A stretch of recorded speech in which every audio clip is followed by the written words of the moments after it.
Barry Bonds does a podcast today, and he wanted to talk about how players nowadays, like Shohei Ohtani, have it easy. In my day, I had to face Walter Johnson and Mordecai Three-Finger Brown when he had 5 fingers. So good luck trying to hit that. Barry Bonds wanted to say how, yeah, Shohei's a great player, great players now, but things were a lot easier in my day when I was up there at bat playing in Major League Baseball. Shohei Ohtani is way better than me.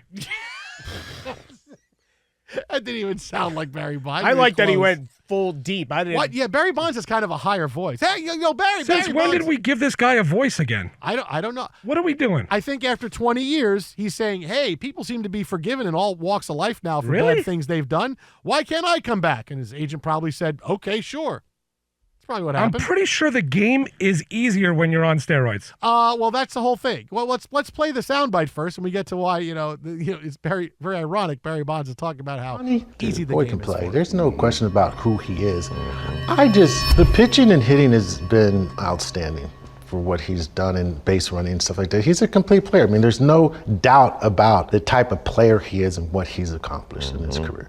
The game has just changed. Okay. I mean, the game is way different than when I played. The same way Michael talks about it or anyone else. Ohtani is not going to hit 2 home runs without seeing one go right here. In my generation, I don't care what he does. He's not going to steal 2 bases without somebody decapitating his kneecap and slow him down. Okay, so Barry Bonds is the latest guy to say, yeah, back in my day.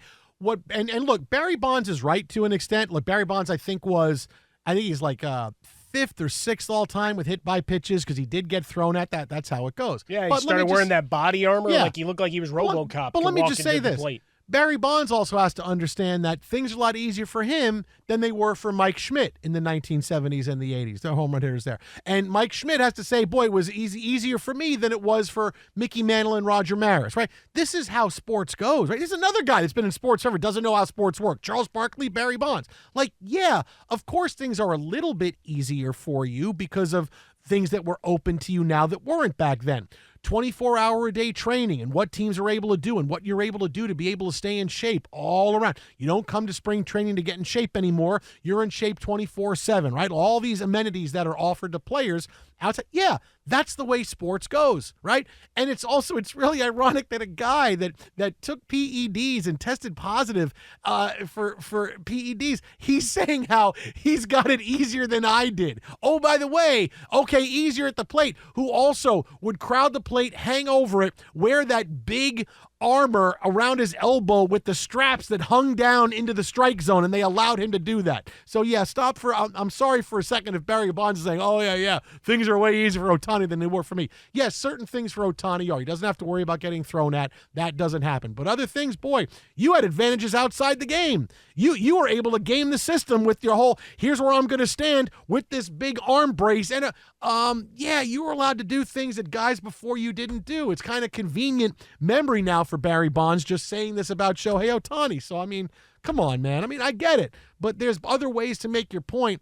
And especially, I don't know that you're the guy that wants to say things were easier than because I made it easier on me with the cream and the clear. So that made it easier for me against everybody. Like, he's the guy saying this. But what he's saying there in between the lines is, I mean, it levels out what we did back then versus all the training habits or whatever you have. Remember, they're always building a better mousetrap. i.e., they're always ahead of whatever regulations the game enforces. Just kind of raising my hand on all of that one. Not casting aspersion, just calling it what it is.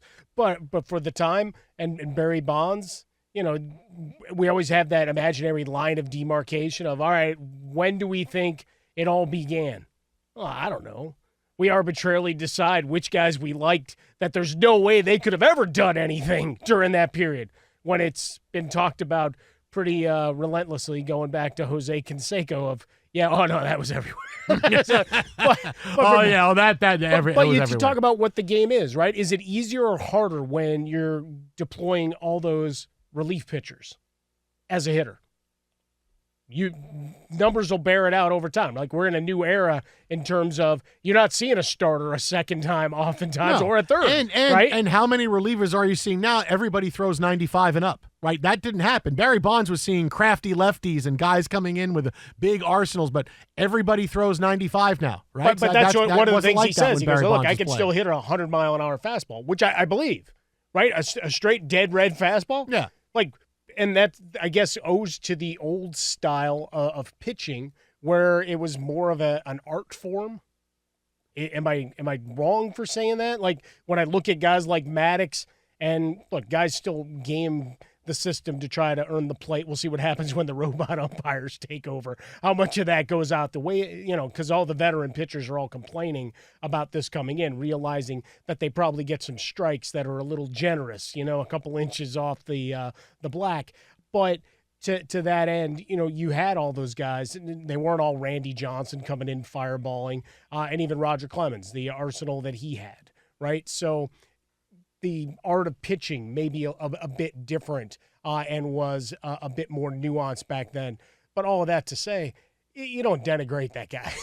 You don't try to take away from what Ohtani just did. It's so much easier. So much you still get celebrated, even though people will put the asterisks and argue where things got fraudulent for guys of that era, particularly Bonds and Clemens.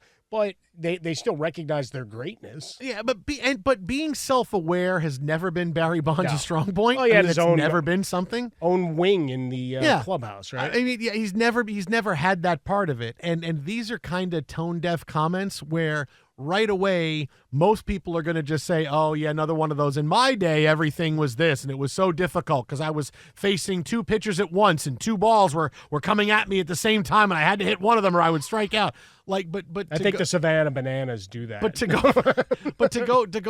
after Ohtani and say, oh yeah, he's got all this and all these advantages, like, dude, you were the guy that made your own advantages with stuff that wasn't allowed in Major League Baseball.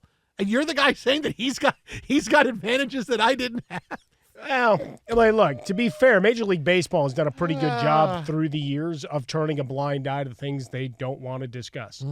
Go to all the owners, the commissioner, the managers, the clubhouse people, everybody that was involved with that era, including the broadcasters that made millions of dollars and didn't question, hey, Sammy Sosa must have really had one great offseason of workouts. My God, he looks legitimately like a different guy. Oh, Barry Bonds. Fine. Hey, keep talking, Barry. Hey, you give us stuff to talk about.